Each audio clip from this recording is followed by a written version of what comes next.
Bonjour Team Cultination. Au-delà de la multitude des connaissances que nous offre l'exploration de l'univers, elle nous permet aussi de nous protéger en prédisant des événements afin que nous prenions les dispositions pour nous en prémunir. C'est l'un de ces événements que nous allons parler dans la vidéo du jour. Tenez-vous prêts, car on va faire un tour dans l'univers afin de mieux comprendre un des composants de l'espace. Au travers des déclarations du chef de la NASA, vous allez avoir un aperçu de ce qui se passe là-haut. Vous pouvez à la fin de la vidéo consulter les articles et les documents exploités qui soutiennent les propos du chef et qui vont nous permettre de mieux appréhender le concept. Commençons par savoir ce que c'est que la Bételgeuse. Cette grande étoile rougeoyante dans la constellation d'Orion, la Bételgeuse, est l'une des deux étoiles les plus brillantes qui dominent l'hiver boréal, l'autre étant Rigel. Le nom Bételgeuse est dérivé de l'arabe Yad al-Jawza, signifiant la main d'Al-Jawza, une femme mystérieuse dans la mythologie arabe. Pour nous, elle marque le coin supérieur gauche de la figure de la constellation d'Orion du nom de l'ancien chasseur grec. Bételgeuse est l'une des plus grandes étoiles que l'on peut voir briller généralement à une magnitude visuelle de 0,7 avec une température d'environ 3650 Kelvin. Pour info, le Kelvin K, du nom du physicien britannique Lord Kelvin, est l'unité de température thermodynamique du système international. Elle ne nécessite qu'un seul point de référence, le point triple de l'eau, la température de ce dernier étant celle à laquelle coexistent l'état solide, liquide et gazeux de l'eau.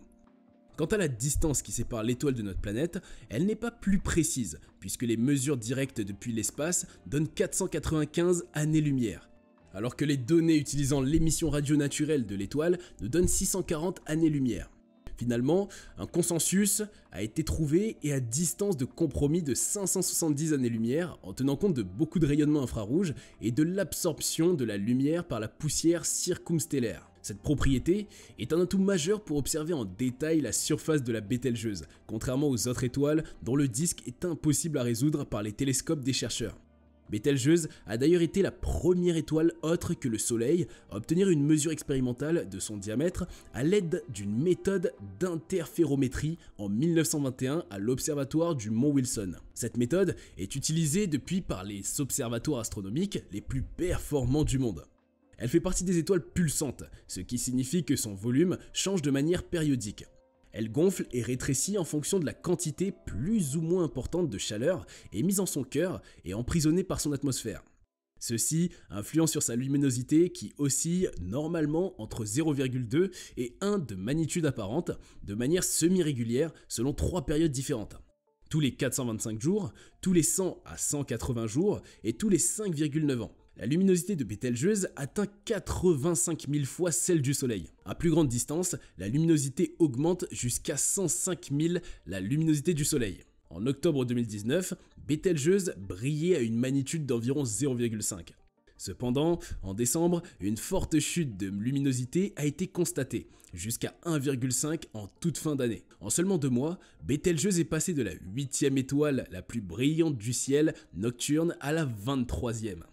Mais nous allons revenir plus tard sur ce petit détail. Toutefois, l'étoile a une structure atmosphérique complexe de coquilles de poussière et de gaz imbriqués, résultat d'éons de perte de masse qui s'étendent à près de 20 000 UC. En outre, une atmosphère étendue et des pulsations rendent difficile la localisation d'une surface réelle pour dire à quel point l'étoile est réellement grande. De plus, les mesures infrarouges ont montré que Bételgeuse se rétrécit d'environ 15% sur environ 20 ans. Et d'autres mesures ont montré que l'étoile n'est même pas ronde, mais plutôt ovale. De quelle couleur est-elle? En réalité, il y a seulement 2000 ans, Bételgeuse était de couleur jaune, comme l'ont récemment découvert des chercheurs et publié en septembre 2022. Cette découverte repose sur une comparaison avec Antares, qui se trouve dans la constellation du Scorpion. Bien que les deux étoiles ne soient pas dans la même constellation, elles sont toutes deux des supergéantes rouges, les plus connues de cette catégorie d'étoiles. En effet, il y a 2 millénaires, Bételgeuse était d'une couleur censée différer de celle d'Antares, qui était déjà rouge à cette époque. Aujourd'hui, les deux étoiles ont presque la même couleur rouge. Pour comprendre l'évolution de la couleur de Bételgeuse, les scientifiques se sont appuyés sur des sources historiques. Ils ont ainsi découvert que l'historien et astronome chinois Sima Qian avait décrit Bételgeuse comme une étoile jaune vers moins 100 ans avant Jésus-Christ. De même, Caius Julius Hyginus, un auteur latin d'un traité sur l'astronomie ayant vécu quelques dizaines d'années après Jésus-Christ, avait également décrit l'étoile comme étant jaune. Ces témoignages, combinés à d'autres sources, ont permis aux scientifiques de conclure que Bételgeuse n'était donc pas aussi rouge qu'Antares il y a 2000 ans. Mais comment expliquer cette évolution de couleur ? Les étoiles utilisent leur énergie à travers des réactions de fusion nucléaire. Tandis que ce processus progresse dans l'astre, sa couleur peut varier. La variation de couleur de Bételgeuse, passant du jaune orangé vers le rouge en 2000 ans, permet aux auteurs de l'étude de l'estimer à environ 14 fois la masse du Soleil. Ils considéraient également que l'étoile serait âgée de 14 millions d'années, bien que son âge soit complexe à estimer. Nous allons maintenant rentrer dans le vif du sujet et parler des supernovas. Qu'est-ce qu'une supernova ? Les supernovae sont des explosions cataclysmiques d'étoiles pouvant briller plus fort qu'une galaxie entière composée de centaines de milliards d'étoiles. Il existe deux grandes familles de supernovas, les SN2 et les SNIA. Les SN2 se produisent lorsque des étoiles massives dépassant environ 8 à 10 masses solaires ont épuisé leur combustible nucléaire. Cela provoque l'effondrement gravitationnel du cœur dont la force de gravité n'est plus contrebalancée par la pression des radiations libérées par les réactions thermonucléaires. Une grande quantité d'énergie est libérée, éjectant les couches externes de l'étoile et ne laisse qu'une étoile à neutrons ou, dans les cas extrêmes, un trou noir. Cette famille nous éclaire sur l'évolution des étoiles massives et la formation des étoiles à neutrons et des trous noirs. Ces phénomènes fascinants ont été étudiés pendant des décennies par les scientifiques, mais il reste encore beaucoup à apprendre. Cependant, l'une des découvertes les plus importantes a été faite grâce aux SNIA, qui ont été utilisés comme indicateurs de distance pour sonder l'univers observable et étudier son expansion à des milliards d'années-lumière de la Voie lactée. L'univers observable, comme son nom l'indique, est la partie visible de l'univers, une boule dont la limite est située à l'horizon cosmologique et dont la Terre constitue le centre. C'est grâce à ces propriétés que Saul Perlmutter, un cosmologiste américain et ses collègues ont pu mettre en évidence l'expansion accélérée du cosmos observable. Cette découverte a été une véritable révolution dans le domaine de l'astronomie et a conduit à de nombreuses autres avancées dans notre compréhension de l'univers. Il faut noter que de nombreux SNIA sont maintenant programmés comme des collisions de naines blanches.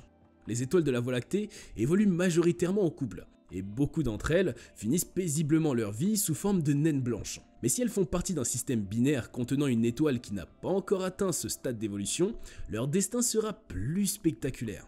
Dans ce cas, si la naine blanche est suffisamment proche d'une géante rouge ou même d'une étoile encore sur la séquence principale, les forces de marée peuvent entraîner un transfert de matière de l'étoile à la naine s'accroître en masse. Lorsque la masse de la naine blanche atteint 1,4 masse solaire, les lois de la mécanique quantique et de la relativité restreinte la rendent inévitablement instable et elle doit s'effondrer. Le processus enclenche surtout les réactions thermonucléaires de fusion du carbone et de l'oxygène et une explosion se produit alors, soufflant toute l'étoile. Les SNIA sont des indicateurs de distance importante pour sonder l'univers observable et étudier son expansion. À titre illustratif, prenons l'exemple de l'illustre Cassiopée-A. Cassiopée-A. Il y a des milliards d'années, avant même la formation de la Terre, notre système solaire était constitué d'éléments dynamiques et gazeux provenant d'une énorme supernova. En d'autres termes, les résidus de supernova portent les éléments essentiels à la vie.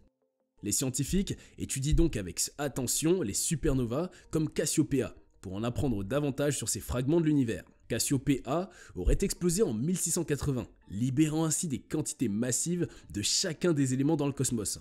Les images aux rayons X prises par le télescope spatial Chandra montrent les rémanents, images qui subsistent après l'explosion visuelle de Cassiopée-A située à plus de 11 000 années-lumière de la Terre, dans la constellation de Cassiopée. Dans la vidéo prise, on peut voir que le silicium est représenté en rouge, le soufre en jaune, le calcium en vert et le fer en violet. Les couleurs accentuées, ce qui ne pourrait être décelé à l'œil nu, et les rayons X utilisés par le télescope spatial détectent la longueur d'onde des rayons gamma pour les rémanents de Cassiopée-A réagissant. En explosant, les supernovas ont gagné à la diffusion des éléments de notre système solaire, mais elles ne sont pas l'unique source. différents télescopes attribués au spectre électromagnétique ont été également capables de mesurer de plus petites quantités de carbone, de nitrogène, de phosphore et d'hydrogène émis par la supernova. Avouez qu'il est fascinant de penser que notre existence est liée à ces phénomènes astronomiques. Quand Cassiopée A avait explosé, elle a relâché dans l'univers des éléments essentiels à la vie. D'après des informations publiées par la NASA, l'oxygène était de loin l'élément le plus abondant, mais il était trop dispersé pour que les chercheurs répliquent sa présence dans la simulation. En termes de masse, il faudrait 1 million de terres pour représenter la quantité d'oxygène diffusée par l'explosion. C'est environ 3 fois la masse de notre Soleil. Quelle est la prochaine étoile qui pourrait exploser? En effet, les supernovas sont des phénomènes naturels qui se produisent régulièrement dans l'univers. Ils sont la conséquence de l'épuisement des réserves d'énergie d'une étoile massive qui explose et libère une quantité phénoménale d'énergie dans l'espace. Bien que cela puisse paraître effrayant, les supernovas sont en réalité des événements pour la formation de nouvelles étoiles et la création d'éléments chimiques essentiels à la vie. Cependant, cela ne veut pas dire qu'il faut prendre ces événements à la légère. Les scientifiques surveillent de près les étoiles potentiellement dangereuses. Les astronomes ont calculé que dans notre galaxie, une supernova explose en moyenne tous les 100 ans. Cependant, ça fait maintenant plus de 400 ans que nous n'avons pas vu spectacle depuis la Terre, avec l'exception d'une en 1906 qui était cachée derrière un épais rideau de poussière à 27 000 années-lumière de nous. Mais en 2008, les scientifiques ont découvert une supernova nommée G1 9 + 0.3. Le dernier visible à l'œil nu depuis la Terre était SN 1987A, mais elle s'est produite plus loin, à 162 000 années-lumière dans le grand nuage de Magellan. Bien sûr, l'espace interstellaire est tellement immense que même si une étoile explosait dans la Voie lactée, sa lumière peut mettre des siècles à nous parvenir. Parmi les candidats potentiels à l'explosion en supernova, il y a le couple Ika-Pégasi, à 150 années-lumière. Il y a aussi Eta Carinae, un géant de plus de 120 masses solaires qui pourrait exploser d'ici quelques milliers d'années. Heureusement pour nous, elle est située à plus de 8000 années-lumière, donc nous pourrons admirer son éclat sans danger pour notre atmosphère. Une autre de ces supernovae candidates est Bételgeuse. Elle devrait s'effondrer dans moins d'1 million d'années, libérant une énergie équivalente à 10 milliards de fois la lumière du Soleil. En étant à 642 années-lumière, elle sera plus étincelante que Vénus pendant plusieurs semaines. La baisse de luminosité de la Bételgeuse. Comme nous l'avons évoqué tout à l'heure, Bételgeuse a eu une forte baisse de luminosité fin 2019. Une telle chute de luminosité est l'une des caractéristiques de l'entrée des étoiles massives dans la dernière phase de leur vie, juste avant qu'elles n'explosent en supernova. Depuis lors, les astronomes ont mené des études et avancé des hypothèses pour expliquer cette baisse soudaine d'éclat. Selon Miguel Montargès, astronome à l'université de KU Leuven en Belgique, 2 scénarios sont connus pour expliquer cette baisse de luminosité. Soit un refroidissement de la surface dû à une activité stellaire exceptionnelle, soit une éjection de poussière masquant l'étoile. Une image de l'instrument Visier Near du VLT a montré la présence de poussière autour de Bételgeuse, ce qui renforce la seconde hypothèse. Toujours selon Miguel Montargès, la variation de luminosité de Bételgeuse n'a rien à voir avec l'explosion de supernova, contrairement à ce que certains ont avancé. Bien des scientifiques confirment que l'étoile va exploser en supernova, mais il est impossible de dire quand exactement cela arrivera.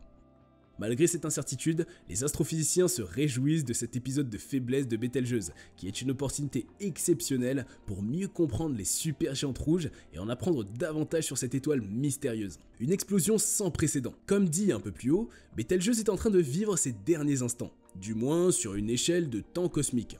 Cependant, son extinction n'est pas pour tout de suite, même si elle hurle en expulsant de la matière. Les observations ont révélé que la gradation n'était pas le signe d'une explosion imminente de Bételgeuse, mais plutôt la preuve d'une explosion plus petite qui s'était déjà produite.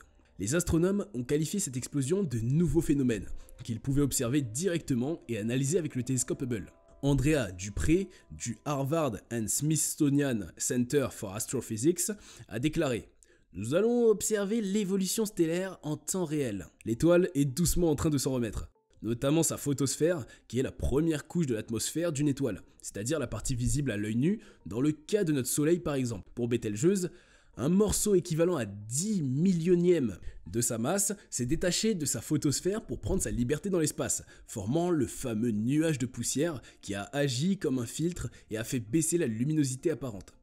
Aussi, Bételgeuse est une étoile du stade avancé, qui a un diamètre époustouflant d'environ 1 milliard de kilomètres. Si notre Soleil était remplacé par Bételgeuse, l'étoile s'étendrait jusqu'à l'orbite de Jupiter. Les étoiles de ce type ont tendance à vivre vite et à mourir relativement jeunes.